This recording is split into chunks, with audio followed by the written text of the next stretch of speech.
Bradford C. Freeman, remembered as the last surviving member of Easy Company, the legendary paratrooper unit of the 506th Parachute Infantry Regiment, 101st Airborne Division, represents a generation of Americans whose courage, humility, and sense of duty defined an era. Born on September 4, 1924, in the quiet rural town of Artesia, Mississippi, Freeman grew up as one of 8 children on a large family farm surrounded by the rhythms of Southern life, where early mornings and hard work shaped his resilience and character. He learned the value of dedication long before he ever wore a uniform, tending crops and livestock with his family. Life was simple but demanding, and those early lessons in discipline and humility would later carry him through some of the harshest experiences a soldier could endure. By 1942, the world was engulfed in war, and like many young men of his generation, Freeman felt the call to serve. He was attending Mississippi State University, studying agriculture, when he decided to enlist in the United States Army on December 19, 1942. The promise of adventure, service, and purpose drove him, and perhaps the desire to stand alongside his peers as the world faced one of its darkest hours. Freeman trained hard, first at Camp McClellan in Alabama, then at Camp Shelby in Mississippi, and finally at Camp McCall in North Carolina. Each step of his training tested his endurance and courage, preparing him for the ultimate test of faith and fortitude, becoming a paratrooper in one of the Army's most elite units. Freeman was assigned to Easy Company, a group that would one day become immortalized in history and popular culture through the book and miniseries Band of Brothers. At the time, however, they were just a group of young men preparing for war, unaware that their courage would one day inspire millions. As a member of the mortar squad under Sergeant Donald Malarkey, Freeman was responsible for carrying the base plate of the mortar, a heavy and vital part of the weapon that provided crucial support during combat. The work was grueling and the stakes were high, but Freeman never faltered. In 1944, he found himself in England, training endlessly for an operation that would change the course of history, the D-Day invasion of Normandy. On the night of June 5, 1944, Freeman and his fellow paratroopers boarded their C-47 transport planes. The mood was tense yet determined. The weather had delayed the mission by a day, but now, under a midnight sky, it was time. When the green light finally came on, Freeman jumped into the unknown, his parachute opening against the dark backdrop of occupied France. He landed in a field surrounded by cows, a strangely peaceful sight amid the chaos of war. Despite the confusion and scattered drops that night, Freeman quickly regrouped and began searching for his comrades. He soon came across Private Louis Lampos, who had broken his leg during the jump.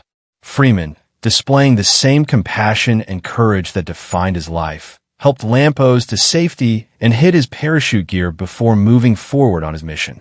The following days were chaotic and deadly, filled with small skirmishes, uncertainty, and exhaustion.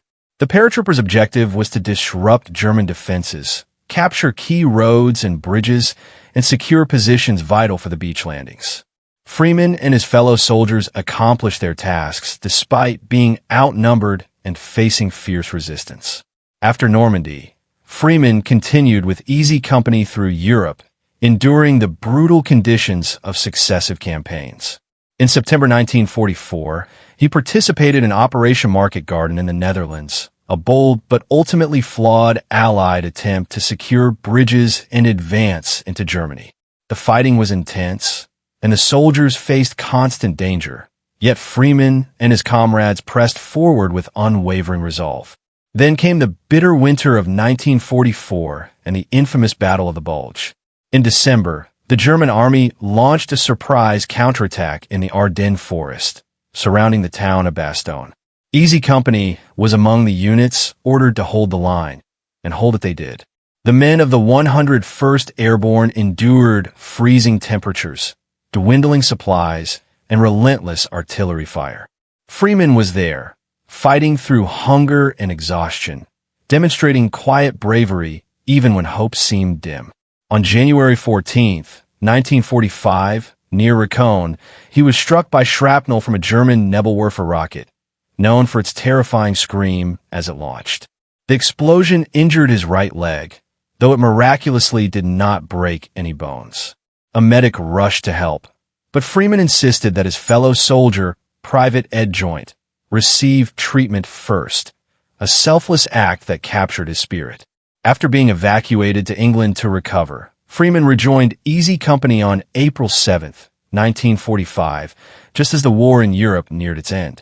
His resilience was extraordinary. Even after months of recovery, he was eager to return to his comrades. He marched through Germany and Austria as the Allied forces closed in on victory, witnessing the collapse of Nazi power and the liberation of Europe. Freeman was present as Easy Company reached Hitler's Eagle's Nest, a symbolic moment marking the triumph of freedom over tyranny. When the war finally ended, Freeman's journey as a soldier concluded, but his life's mission continued in new forms. He returned home to Mississippi, where he was welcomed by his family and his community with pride and relief. He married his childhood sweetheart, Willie Louise Gurley, in June 1947, and together they built a quiet, fulfilling life. They raised 2 daughters, surrounded by love, laughter, and the simple joys of small-town living. Freeman went back to school using the GI Bill and later worked for 32 years with the U.S. Postal Service, faithfully delivering mail in his community. Despite his remarkable military history, he never sought the spotlight or fame. He lived with humility, never boasting of his wartime experiences, and instead focused on his family, his neighbors, and his work. When asked about his experiences, he often said little, perhaps because the memories were too sacred, or perhaps because true heroes rarely need to remind others of their heroism. Yet his connection to Easy Company remained strong. In 1990, Major Richard Dick Winters, his wartime commander and lifelong friend, visited Freeman at his farm in Mississippi. They shared memories of the war, reflecting on the men they had lost and the brotherhood they had built. Freeman later contributed to the foreword of collections of Winters' letters, preserving the human stories behind the historical events. As the decades passed, time took its toll, and one by one, Freeman's brothers-in-arms passed away. By December 2021, following the death of Colonel Edward Shames, Freeman became the last surviving member of Easy Company. It was a bittersweet distinction, an honor that carried the weight of history and memory. He represented the final living link to one of the most storied military units in American history, a unit that had come to symbolize courage, sacrifice, and unity. Freeman continued to share his story with humility and warmth, often speaking with students, historians, and veterans. He would recall parachuting into Normandy, the cold nights in Bastogne, and the comradeship that kept him going. He never portrayed himself as a hero, instead crediting his fellow soldiers and the teamwork that defined Easy Company. "We were trained for it, and we went there to do it," he once said, simply summing up his extraordinary experience. In his later years, Freeman lived peacefully in Caledonia, Mississippi, tending to his home, spending time with his family, and occasionally reflecting on how far life had carried him. Even as fame found him late in life due to Band of Brothers, he remained grounded, friendly, and modest, the same Mississippi farm boy who had jumped in Normandy decades earlier. On July 3, 2022, Bradford C. Freeman passed away at the age of 97, marking the end of an era. His death symbolized the closing chapter of Easy Company's living history, but his legacy, like that of his comrades, lives on in countless hearts and stories. His funeral was attended by family, friends, veterans, and admirers who honored not just the soldier, but the man who embodied humility, courage, and integrity. Freeman's life story serves as a timeless reminder that true greatness often lies not in grand gestures, but in quiet strength and steadfast service. From the fields of Mississippi to the battlefields of Europe, he carried the same values: duty, loyalty, and kindness.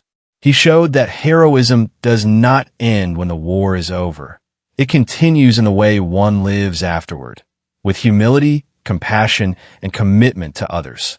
As generations learn about World War II and the sacrifices made by men like Freeman, his story continues to inspire respect and gratitude.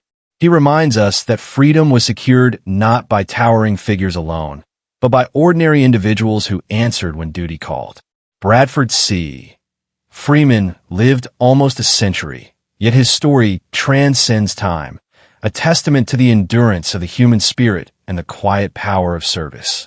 His life captures the heart of what it means to be part of something greater than oneself, to face fear and hardship with courage, to value brotherhood above personal gain, and to return home with a heart full of memories and gratitude.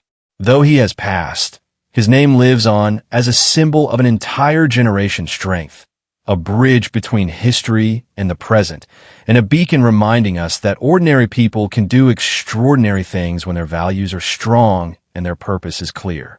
Bradford C.